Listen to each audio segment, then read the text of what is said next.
Hey, in this video today, I'm going to share with you the sunroom dining room transformation I did recently in my home. And along the way, I'm going to share with you Feng Shui tips and spatial organization tips that I used and applied as I transformed my own space. My name is Jeanette Zizikowski, your go-to Feng Shui consultant. Daily, I'm working with the motivated, the successful, and the inspired to transform their lives with Feng Shui.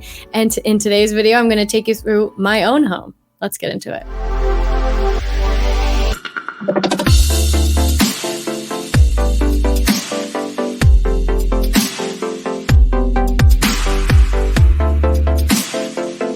So if you haven't caught it already, I created a video, come with me as I Feng Shui my office, and I filmed the whole thing. I was rearranging the desk, I was moving the room, decluttering the room, sharing all the Feng Shui tips that came to my mind. I think there was about 15, and you guys liked that video so much, I wanted to take you along with me in this new area of my home. If you are new to this channel, then this is new information. If you have been around for a while, you already know that I recently moved into my grandmother's home to help update it, upgrade it, change all this 1950s wallpaper. In the meantime, as I wait to upgrade all the different areas of this home, I am working in it, I'm living in it, and I still need to Feng Shui it because, you know, it's just what I do. And so how cool that even though it might not look like the most Pinteresty home, this is showing you that Feng Shui doesn't care. Whether or not you have good or bad Feng Shui does not depend on how fancy your things are, how nice your home is. This is a very nice, beautiful, just big home.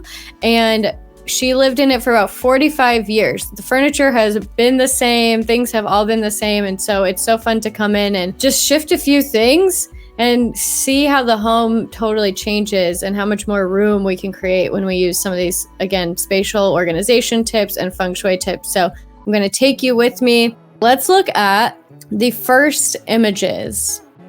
So here's the first image of the before. I'm pretty notoriously bad for forgetting to take good before photos and then good after photos. I just start getting right into it. Even with my clients, I totally forget. And then we didn't get the whole cool before and after. So I already have the mirror in here, but I'm getting better at it. Some of this stuff came with me from my other apartment, so I wouldn't necessarily have it in this house, but we work with what we have. Okay, again, I love using myself as an example to show you guys that it might not look perfect, or it might not, again, be that Pinteresty perfect home, but that's not the point. Feng Shui is about using the energy. So we have nice windows. I'll show you guys an example of like the Feng Shui bagua map we look at, but this is what we started at before.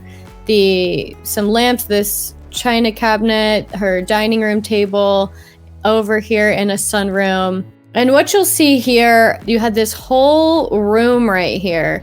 All of this carpet under this overhang, all of this space was just empty and not used. Here's an example video. So you can see how this is where the mirror was. So I guess I moved the mirror back, but look at all of this empty space right here. It's basically like a whole other room that was just used as passing space.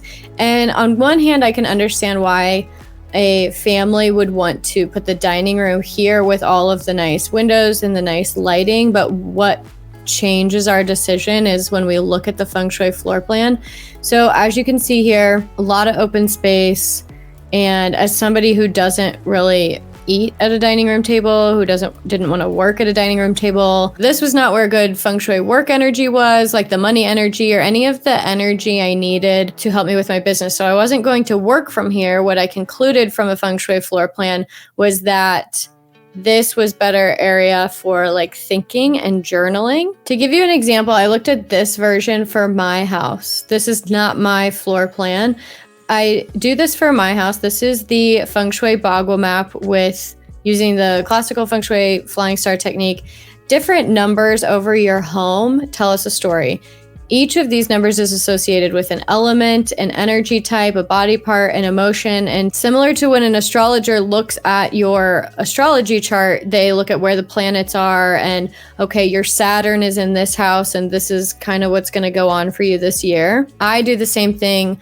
All classical Feng Shui consultants do the same thing. They look at this bagua map and they can determine, okay, this is what you are going to experience and this is what energy is more helpful for you in what your goals are. I looked at what energy was good for wear. And actually there was a lot of good energy over here along this wall. And I thought, okay, well, I don't really want to soak up the sunlight at this table, but how about I create this whole new room? And that's what this transformation you're going to see today is. So here's images of the china cabinet I had to move, some other storage that she had.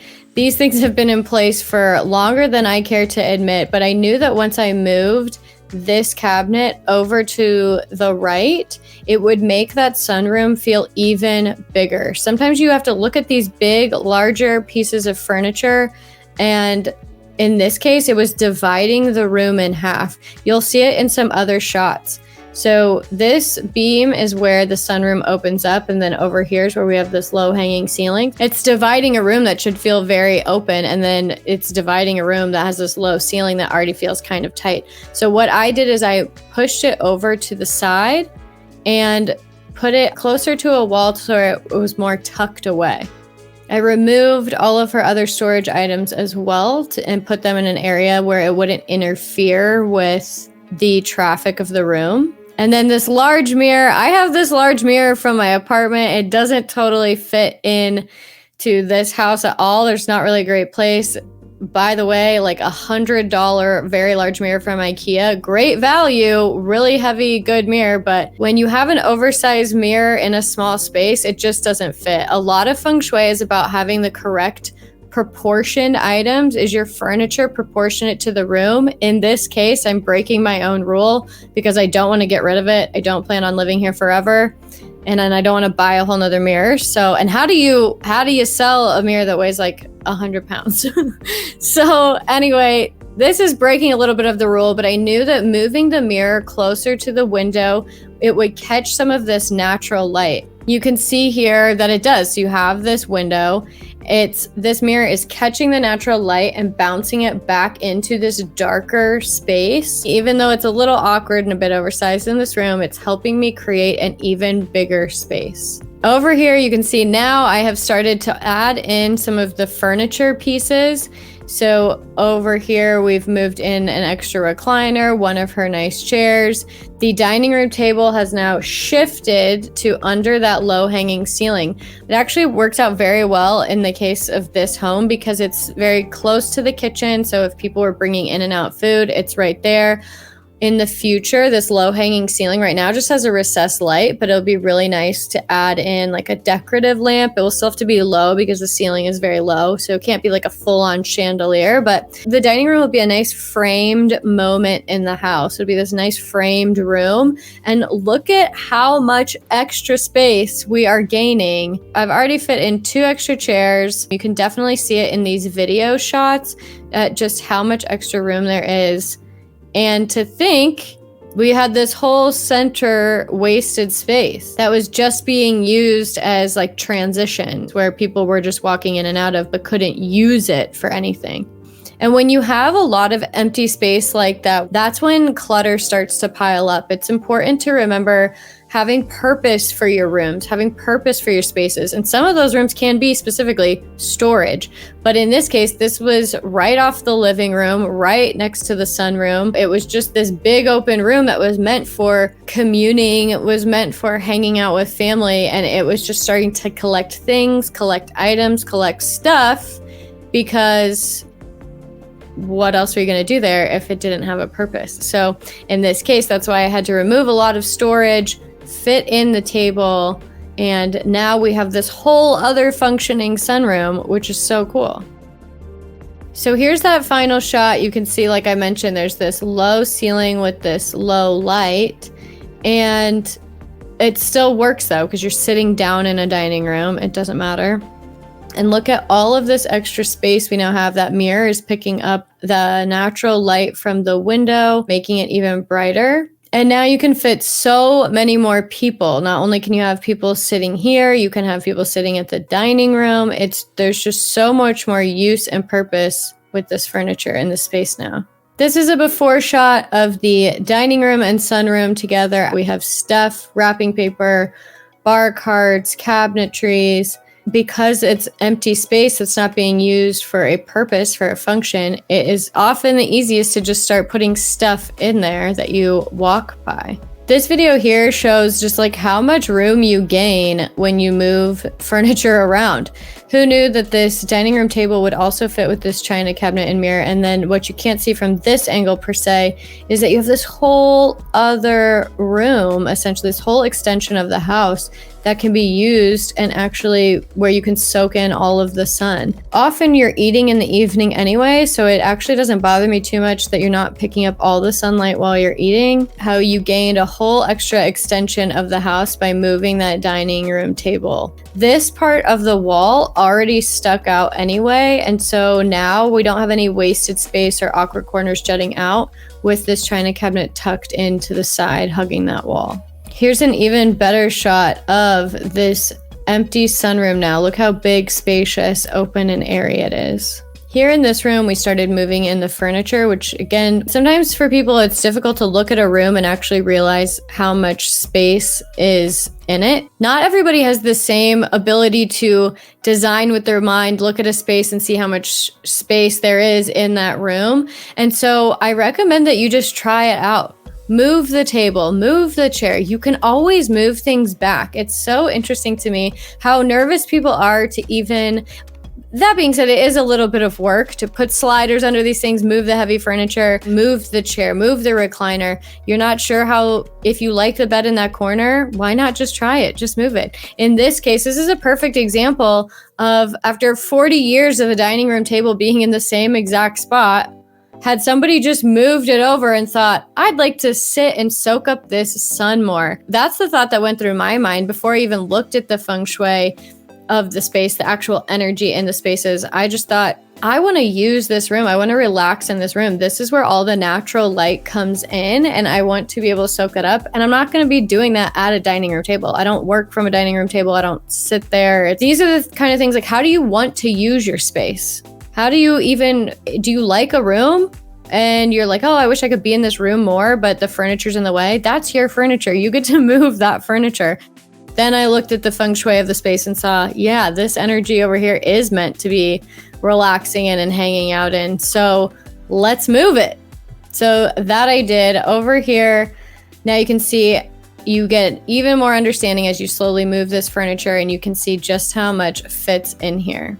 Now in this video, you start to see everything finally come together. I added in another chest that I could put some nice flowers on to catch the sun. Notice all the beautiful 50s wallpaper. I have flowers all over there. But it's so nice that these beautiful bright plants that love soaking in the sun are able to be in there. And again, use what you have. You know, right now, not a lot of this matches, not a lot of this totally functions together, but use what you have and make a space that feels good. Are you going to be sitting and relaxing in a room? You want a recliner? Put the recliner in there. Think of function first. Your home's not going to be in a magazine, so don't get too self-conscious about it. Don't get too worried about it. In this case, not a lot of this stuff matches, and it is what it is. I have all this furniture. I want to use it. I don't want it just sitting, being unused in a corner. So I wanted a recliner. I wanted seating. When people come over, we can have tea here. We can drink matchas together here. So you have the side table or the trunk for that. You have this other cute chair that's comfortable, this recliner that's comfortable. Create a space that you want to use, because ultimately your home is there to re-energize you, to recharge you, to reinvigorate you and get you jazzed about life. And so make the space your own and just use what you have until you do level up and have all the fancy looking furniture. Some feng shui tips and takeaways from this video. First one, do you like a room? Do you want to be using a room more often? How can you make that happen? This is your home. This is your space. It should make you happy. And if you like a room that has somehow turned into your clutter or storage room, change it up. There's no rules as to why things have to stay the way they are. So many people move into a home and then 10 years goes by, 15 years goes by. Next thing you know, you've lived in this house for 30 years and it was never really what you wanted. So whenever you get the urge to rearrange, go with it. Then second, the way you add in feng shui to that, if you have this feeling of, I really want to use this room, you're probably drawn to that room for a reason. Energetically, you probably know you feel more inspired in there. You probably know you'd be more productive in there. So if you want to create the storage room all of a sudden feels like it'd be better for an office, then you look at your Feng Shui, those numbers in that bagua map, and you say, wow, actually the energy in this space is perfect for my productivity, for my clarity, for inspiration. So yes, I have all of this energy in this room that's being wasted on storage and clutter. I should be using it as I work. Third takeaway, use what you have. So many people say, oh, I'll do that, I'll repaint, I'll rearrange that room when I get the new couch, when I get more bins for storage, when I do this, when I have a summer break. Life gets in the way, you never buy the couch, you spend the money on a leaky pipe, and you never got the fancy new recliner.